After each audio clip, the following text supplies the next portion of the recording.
প্রশ্নটা হলো, যে ব্যক্তি প্রশ্ন করছেন যে আমাদের এই যে কথাটা আমি বললাম না, যে আমাদের প্রত্যেকটা মানুষের দুইটা মরণ, দুইটা জন্ম, দুইটা মরণ, দুইটা বরযাক, দুইটা জন্ম, দুইটা জীবন।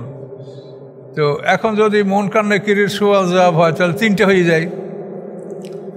এখন উনি প্রথম বলতে চাচ্ছে যে তাহলে মন কান নেকিরের সুয়াল জবাব মানুষকে জীবিত করে করা হবে না, ওটা রুহে রুহে করা হবে। তা আমি সেটার জবাব কালকে দিয়েছি যে মানুষ যখন মৃত্যুবরণ করে তখন তার দুইটা অংশ পৃথক হয়ে যায়, ফিজিক্যাল পার্ট আর স্পিরিচুয়াল পার্ট। ফিজিক্যাল পার্ট হলো পানি, মাটি, আগুন, বাতাস, আর স্পিরিচুয়াল পার্ট আধ্যাত্মিক দেহ হলো নফসে মুতমাইন্না, নফসে আম্মারা, নফসে লাওয়ামা, রুহ। এই 8। তো এই 8টা একসঙ্গে আসে, আমরা এখানে সবাই বসা আছি। পৃথক হয়ে গেলেই ওই আজিজার ভাই মারা গেছে লাশ, এর 4টে যদি মানে আপনার থেকে ডিটাচ হয়ে যায়, পৃথক হয়ে যায়, তাহলে লাশ, তখন কোনো লাইন আমরা কাজ করব। এই যে দুইটা ইয়ে আছে, নেগেটিভ পজিটিভ, ধনাত্মক ঋণাত্মক, এর একটাকে আপনি পৃথক করলে আড্ডায় কাজ করবে, দুটোই অফ হয়ে যাবে। তা মৃত্যুর মানে হলো দুটোই অফ হয়ে যাওয়া। দুটোই যখন অফ হয়ে যাবে, দুইটা একত্র না হলে সে শুনতেও পারবে না, বুঝতেও পারবে না। তাহলে মনটা নেকিরের সুয়াল জবাবটা খালি রুহু রয়েছে ইল্লি নেই, সেখানে কী করে তার সাথে কথা হইতে পারে?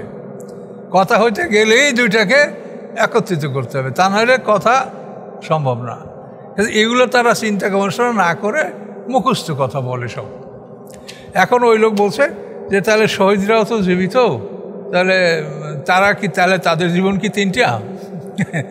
এটা প্রশ্ন। এখানে বিষয়টা খুব একটা গভীর বিষয় আছে। সেটা হলো শহীদের ব্যাপারে আল্লাহ বলছেন যে তাদেরকে রেজেক দেওয়া হয়, তারা জীবিত। আগে আমি বলছি আপনাদেরকে যে আমরা মৃত্যুর পরে যে অন্ধকারে ঢুকবো, বরযাক, পর্দার আড়ালের জগৎ, এইখানে আমরা থাকবো হাসর পর্যন্ত, সিঙ্গার ফুৎকার পর্যন্ত। তো এই পর্দার জগৎ বরযাক, এটা সূরায়ে মুমিনুনের 100 নম্বর আয়াতে এটা কোরআন শরীফে আছে, ওমে ওরাইম বারযাকুন ইলা ইয়াউমে ইউবআসুন। এই বারযাক, তো এই বারযাকে আমরা বারযাক সম্পর্কে আমরা কি জানতে পারছি? কোরআনে কি আছে? বারযাক সম্পর্কে আছে যে এই সময় আমরা ঘুমিয়ে থাকব। কোরআনে আছে ইয়া ওয়াইলানা মান বাআসানা মিন মারকাদিনা। মানুষ যখন হাসরের ময়দানে উঠবে, সিংহের ফুৎকারে ধরবে, হায় আফসোস, আমাদের ঘুম থেকে কে জাগালো? তাহলে আমরা ঘুমিয়েছিলাম। তাহলে বরযাকের একটা বিবরণ আমরা পেলাম, আল্লাহ কোরআনে বলছে যে এই সময় আমরা ঘুমিয়ে থাকব। আচ্ছা, আবার আমরা পেলাম বরযাকে আল্লাহ তাআলা শহীদদেরকে খাবার দিবে, এটাও বরযাকের ব্যাপার পেলাম। আবার পেলাম যে বরযাকে যারা থাকবে তাদেরকে কতককে আল্লাহ তাআলা হালকা শাস্তি দিবেন, বিচারের পরে কঠিন শাস্তি দিবেন, এটাও আমরা কোরআনে পাচ্ছি। এটা আপনাকে আয়াতগুলো আমি বলছি। তো এখন এই যেগুলি আমরা কোরআনে পাচ্ছি, এগুলো এখন অ্যাডজাস্টমেন্ট করতে হবে। আল্লাহ বলছেন শহীদরা মরে না, তারা আমার কাছে, আমি তাদেরকে জীবিকা দান করি। ওয়ালা তাকুলু লিমান ইউকতালু ফি সাবিলিল্লাহি আমওয়াত বাল আহইয়াউম ওয়ালাকিন লা তাশউরুন, সূরা বাকারা। আর অন্য সূরা আছে অন্য আয়াত, সেটা একই অর্থ বহন করে। এখন এইখানে আপনাকে প্রথম বুঝতে হবে যে শহীদরা কি 1 নম্বর মানুষ? তা তো না, শহীদরা হলো 3 নম্বর। কোরআন পাক আল্লাহ বলেন আমিয়ুতিল্লাহ ওয়া রাসূলা, আল্লাহ এবং রাসূলের আনুগত্য যারা করবে, ফাউলাইকা মাআল্লাযিনা, তারা তাদের সাথে থাকবে। কারা? আনাম আল্লাহ আলাইহিম, যাদেরকে আল্লাহ পুরস্কার দান করেছেন। এটা নেশার 69 নম্বর আয়াত। মিনান নবিয়িনা ওয়াস সিদ্দিকিনা ওয়াস শুহাদা ওয়াস সালিহিনা। এখানে সিরিয়ালটা দেখেন, মিনান নবিয়িনা সিদ্দিকিনা ওয়াস শুহাদা ওয়াস সালিহিনা। তাহলে আল্লাহর পুরস্কার প্রাপ্ত যারা 1 নম্বর, তারা হলো নবীন, 2 নম্বর হলো সিদ্দিকিন, 3 নম্বর হলো শহীদ, 4 নম্বর হলো সালেহীন। তা আমরা সালেহীনের পর্যায়ে পড়বো যদি আল্লাহ মাফ করে। নবীর দরজা, নবীর মধ্যে নবী রাসূল দুটাই, আর সিদ্দিক হলো যেমন আবু বকর সিদ্দিক, ওই মানের মানুষ পৃথিবীতে বিরল।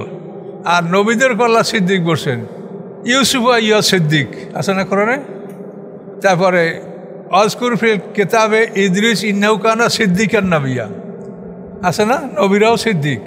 ইউসুফ আলাইহিসসালামকে সিদ্দিক বলা হয়েছে, ইদ্রিস এরকম অন্য নবীকেও সিদ্দিক বলা হয়েছে। তো এখন সিদ্দিক নবীরাও আর নবীদের বাইরেও সিদ্দিক আছে, এই জন্য নবীনদের পরে আলাদা আবার সিদ্দিক শব্দটা ব্যবহার করছে আল্লাহ। নবী ছাড়াও সিদ্দিক আছে। তাহলে সিরিয়ালটা হলো আনাম আল্লাহ আলিহিম, যাদেরকে আল্লাহ পুরস্কার দান করেছেন তাদের মধ্যে কারা কারা? নবীন, সিদ্দিকিন, সুহাদা, সলিহিন। তো শহীদের হলো 3 নম্বর। তাহলে এখন শহীদদেরকে আল্লাহ তারা রিজেক্ট দিবে 1 নম্বর 2 নম্বর? তারা পাবে না। আল্লাহ তো ন্যায় বিচারক, অবশ্যই পাবে। কিন্তু শহীদদেরকে বলা হয়েছে কেন? তাদের বিষয়টা বলা হয়েছে তাদেরকে মানুষকে উৎসাহিত করার জন্য, যে মানুষরা যুদ্ধের কথা শুনলে ভয় পায়, কাজে এখানে যে একটা বড় নেয়ামত আছে সেইটা বোঝানোর জন্য, তাদেরকে এনকারেজ করার জন্য আল্লাহ তাআলা এটা বলেছে যে তোমরা শহীদদেরকে মৃত্যু বলো না, ওরা রেজেক্ট পাবে আমার কাছে। তো শহীদরা পাইলে অন্যরাও পাবে। 1 নম্বর 2 নম্বর যারা তার পাবে না, তো 3 নম্বর পাবে। তাহলে এই রেজেক্টটা সবাই পাবে। এই রেজেক্টটা কীভাবে পাবে?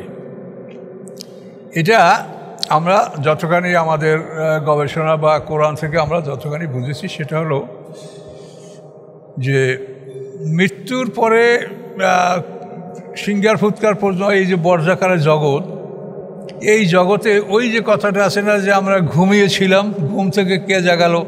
তো ঘুমের মধ্যে তো আপনার একটা অনুভূতি আছে। তো ঘুমের মধ্যে যে অনুভূতিটা আছে, তো এই অনুভূতিটাই আপনি মরার পরে সুখ দুঃখ, খাওয়া না খাওয়া, এইটা এরকম আপনি পাবেন। ঘুমাইলে আপনি স্বপ্ন দেখেন, এটা একটা অনুভূতি। স্বপ্নে আপনি কষ্ট পাচ্ছেন, অথবা স্বপ্নে একটা ফুলবাগানে ভ্রমণ করছেন, একটা অনুভূতি ঘুমের মধ্যে আসে না? তো ওই রকম আপনি মৃত্যুর পরে ওই রকম একটা অনুভূতি আপনার মধ্যে থাকবে। আর যেহেতু আল্লাহ বলেছেন যে ওরা বলবে ঘুম থেকে জায়গা, যে আমাকে ঘুম থেকে কে জাগালো, ইয়া ওয়াইলানা মাম বাআসানা মিন মারকাদিনা। তাহলে এই ঘুমের অবস্থার সাথে এটাকে আপনি মিলাতে পারেন, যে তাহলে ঘুমের মাধ্যমে কারো স্বপ্নটা স্পষ্ট মনে থাকে আর কারো মনে থাকে না। ঘুমের স্বপ্ন সবাই এক না। নমরুদ স্বপ্ন দেখিয়া তা মনে ছিল না। হ্যাঁ, হানানিয়া, আজাজিয়া, মিশাইল, দানিয়েল, এই আওলাদে পয়গম্বরদের আওতায় আমার স্বপ্ন ব্যাখ্যা দাও। ওর স্বপ্নে বলেন, তা আমার তো মনে নাই কী স্বপ্নে দেখেছি। তা আপনার মনে নাই তো আমরা কেমন করে বলবো? তোমাদেরকে স্বপ্নের ব্যাখ্যা দিতে হবে, তাহলে কতল করবো। আর ক্ষমতা থাকলে কথা বলতেই পারে। তখন ওনারা বললেন আমাকে সময় দেয়, আমাদেরকে সময় দেন। তো সময় দিল, তারপর আল্লাহর কাছে দোয়া করলো এবং তাদেরকে স্বপ্ন জানানো হলো। তারপর তারা বললো যে আপনি এই স্বপ্ন দেখেন নাই, একটা মূর্তি, তার পা দুটা এই হাঁটু পর্যন্ত মাটির তৈরি, রান দুটা তামার তৈরি, পেটটা রূপার তৈরি, বক্ষটা সোনার তৈরি, মাথাটা লোহার তৈরি, এর একটা মূর্তি দেখেন না আপনি? আমি এটা দেখি। তাহলে স্বপ্ন কিন্তু সবার মনে থাকে না। মিশরের রাজাদের স্বপ্ন দেখেছিল, সেখানেও কিন্তু স্বপ্নটা তিনি ক্লিয়ার দেখেন না। ইউসুফ আলাইহিস সালামের কাছে জিজ্ঞাসা করছেন যে আমার স্বপ্নটা আপনি ক্লিয়ার করে বলেন। ইউসুফ আলাইহিস সালাম তাকে বলছে, তখন বলছে হ্যাঁ ঠিক। তো এই স্বপ্নটাও কিন্তু একভাবে দেখে না, কেউ স্পষ্ট কেউ অস্পষ্ট। কাজে ওখানেও ঠিক এইভাবেই হবে অবস্থাটা। আল্লাহ ন্যায় বিচারক, তিনি তিলে তিলে হিসাব করেই সব কিছু করবেন। কাজে যার যেভাবে আমল তাকে সেভাবেই রিজিকের ব্যবস্থা করা হবে, সেভাবেই তার অনুভূতি জাগ্রত হবে। এটা আল্লাহ করবেন, এখানে কোনো ত্রুটি হবে না। তবে শহীদানদের কথা বলার অর্থ এই না যে ওরাই পাবে আর কেউ পাবে না, সবাই পাবে। তো এরা যেরকম নিয়ামত পাবে, আবার যারা শাস্তির যোগ্য তাদেরকেও বলা হয়েছে যে তাদেরকে 2টি স্থানে হালকা শাস্তি দেওয়া হবে আর বিচারের পরে কঠিন শাস্তি দেওয়া হবে। সূরা তওবার 101 নম্বর আয়াতে আল্লাহ বলেছেন যে সানু আযিবু মাররাতাইনি সুম্মা ইউরাদ্দুনা ইলা আযাবিন আযীম, যে আমি 2বার শাস্তি দেব, জীবনে, বরজাখে, পর্দার আড়ালে জগতে। এই 2বারের পরে বিচারের পরে আমি কঠিন শাস্তি দেব। এটা আল্লাহ বলেছেন এই বরজাকবাসীদের জন্য। দুনিয়ার শাস্তি, বরজাকের শাস্তি। আর সূরা মুমিনের 45-46 নম্বর আয়াতে আল্লাহ বলছেন, সূরা মুমিন 40 নম্বর সূরায়, সেখানে আল্লাহ বলছেন আন-নারু ইউরাজুনা আলাইহা গুদুবু আশিয়া, ফেরাউন সম্প্রদায় সম্পর্কে, যে ফেরাউন সম্প্রদায়কে তাদের আগুনের ঠিকানা সকাল সন্ধ্যায় দেখানো হবে। এই সকাল সন্ধ্যায় ঠিকানা দেখানো হবে, এটা একটা শাস্তি। তারপরে ওয়াইয়ামা তাকুমুস শাহ, যেদিন কিয়ামত কায়েম হবে আল্লাহ বলবেন আদখিলু আলা ফেরাউন আসাদ্দিল আযাব, যে ফেরাউন সম্প্রদায়কে কঠিন শাস্তির মধ্যে ঢুকাও। তাহলে দুইটা আয়াত দ্বারাই প্রমাণ যে জীবনে এবং বর্জাকে হালকা শাস্তি হবে, আর বিচারের পরে হবে কঠিন শাস্তি। কিন্তু আমাদের ওলামারা যারা ভুল করছে সেটা হলো এই যে তারা কবরেই কঠিন শাস্তির কথাটা বলছেন, এটা হলো তাদের ভুল। আল্লাহ যেভাবে বলছে আপনি সেভাবে বলেন, কবরেই কঠিন শাস্তি হবে না, কঠিন শাস্তি হবে বিচারের পরে। লোহার মুগুরের কথা আপনারা বলছেন পাথর ভাঙ্গে ফেলাবে, তো এর সেই কঠিন শাস্তি আর কী থাকতে পারে? কিন্তু এই শাস্তি কবরে হবে না, এটা হবে বিচারের পর। কারে কীভাবে মারা লাগবে আল্লাহ মাকামে হাদিস এই সুরেই পাবেন যে লোহার মুগুরের কথা কোরআনে বলা আছে, কিন্তু সেটা কবরে না। কবরে আপনার হালকা শাস্তি হবে, মানে তারা জেলখানায় থাকবে। তো এই জেলখানায় থাকার পরে বিচারের পরে তাদের কঠিন শাস্তি হবে। এটা হাদিসে এভাবে আসে যে মানুষ মারা গেলে সকাল সন্ধ্যা তার ঠিকানা দেখানো হয়, এবং এই ঠিকানা যখন দেখানো হয় মোমেনকে, তখন সে জান্নাতের যে সুঘ্রাণটা পায়, এইটাতে তাদের দিনের 12 ঘন্টা পর্যন্ত মনের মধ্যে একটা আনন্দ থাকে।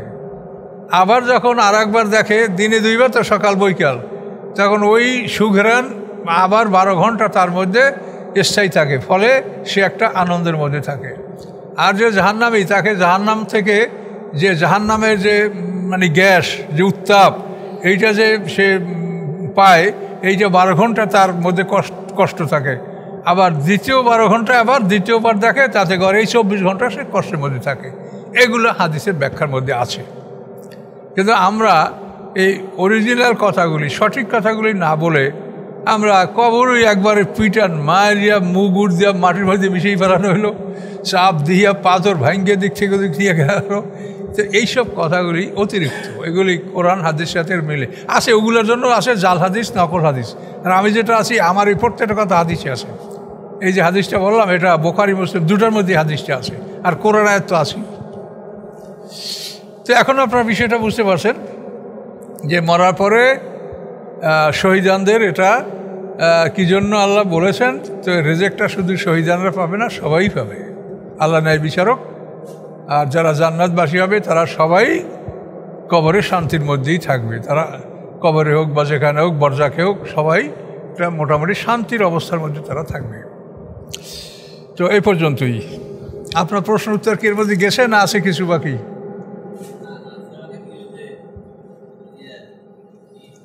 হ্যাঁ, কোনটা? লাস্টে কি? তাই যদি তাহলে পদার্থের দেহ এবং আধ্যাত্মিক দেহ পৃথক থাকলে কিভাবে উহা দেখতে পাবে? এই যে দেখতে পাবে স্বপ্নর মতো বলছি না, এটা তো আপনার বুঝতে হয়ে গেছে। স্বপ্নে যেরকম আপনি দেখেন, সেখানে আপনার সমস্যাটা কি? সেখানে 3টা নফস বের হয়ে যায়। তো এই অবস্থায় তো আপনি স্বপ্নে দেখেন, ওই স্বপ্নে যেরকম দেখেন ওইভাবেই আপনি দেখতে পাবেন। এটা উত্তরও গেছে ওর মধ্যে।